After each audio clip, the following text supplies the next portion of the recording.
So that whole region, both Claudio and Varginha, it was a rough situation because those guys actually caught them. Them ETs, did they have physical contact with them? They get hurt too, apparently. They can. That's interesting, since Edison Boaventura couldn't discuss the cable or Elixirisio at that time. Marco Elixiresio. Listen to this story because it's really surreal. This one about Marco, just to clarify what you asked. So Marco, he was one of the P2 military police officers from Minas Gerais who, together with Corporal Lopez, Eric Lopez, chased a creature in the Jardim Mandere neighborhood. They ran over this creature and then stopped the car there, which wasn't a police vehicle.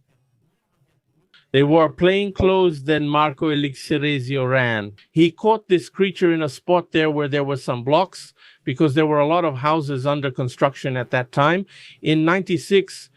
And then he caught this creature, put it in the back seat, and told Eric Lopes, head to the emergency room at the regional hospital. So they went and arrived there. He was Greek. At night, he wasn't one of the brown guys with red eyes. With red eyes. But similar, right? He also had an open leg fracture.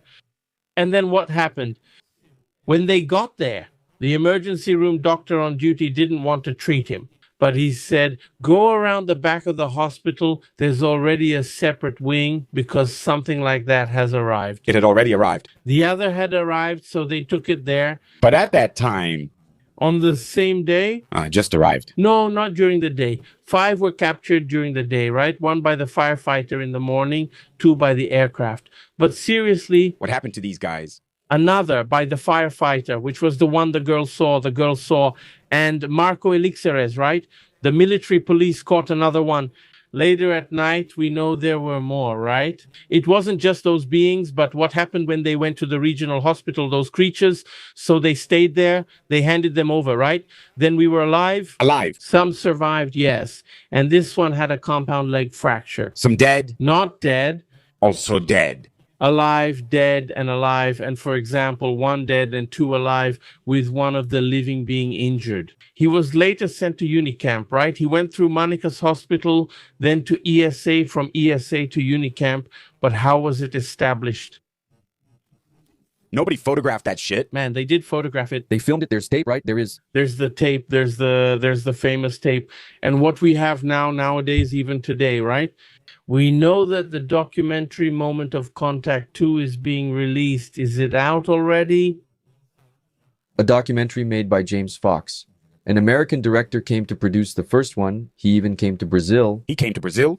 Brazil, so that's where he is. He's in Varginha. Now he's there in Varginha. He's in Varginha here. Where can you say that in Brazil here, the closest contacts were made here or not? There really are things there too in Area 51, right? That one in the United States. There are things in other parts of the world too, interesting cases, but Brazil, because of its large territory, has a vast number of super interesting cases. Especially Minas Gerais, right? Especially Minas Gerais in the north, right? North and northeast, which, by the way, is happening right now in Piauí. There are a lot of light chases happening to residents in the Barras region in Piauí. So right now there are several researchers going there studying, trying to keep watch and record this phenomenon. But I wanted to go back a little to this issue of Varginha and the regional hospital, because what did we get with this moment of contact? The testimony of Dr. Italo Venturelli, who is a neurosurgeon. He has already performed more than 5,000 surgeries. He is a highly respected guy. He was the director of the regional hospital, the Bom Pastor Hospital, and the Humanitas Hospital in Varginha. He still works as a doctor. He's more retired now. He's in the reserves, retired. And what happened? After he had an illness and spent some time in the intensive care unit, right? He had some serious health problems. He thought about it and decided to tell the truth. What he revealed is explosive about the Varginha case. He mentioned that he was called to the regional hospital to attend to a creature that was having a problem, probably disorientation. We keep imagining that it could have been one of those creatures that were taken there, maybe the one from Marco Elixire, maybe another one. And he stated that he had physical contact with the creature and had a telepathic conversation with the creature during the moment he had to perform this procedure. We know that other doctors, Dr. Marcos Vinicius, are also involved because he mentioned him. We knew that this one had a tape, right, of this creature made there at the hospital, right? It's just that this one has already passed away, and there are two orthopedic doctors who didn't have cell phones. It was still a small camera, one of those types. There are two. Doctors, It was one of those little things. here it still leaves me. If I find them here, that they, one or the other, had to do procedures to try to set the bone, right? From the leg, from the creature's open fracture. So there's Dr. Over. Let me see if Dr. Venturelli. Right. Yeah, this is Dr. Venturelli, but I'm trying to find Dr. Over because this is interesting. This one is another doctor. Lajara also saw the creature. They didn't take it to the hospital because it was crowded. Nurses, doctors. In fact, they say that the creature's smell lingered in that place for a long time, an ammonia-like smell, right? So, even after cleaning, and cleaning, the smell remained in the place.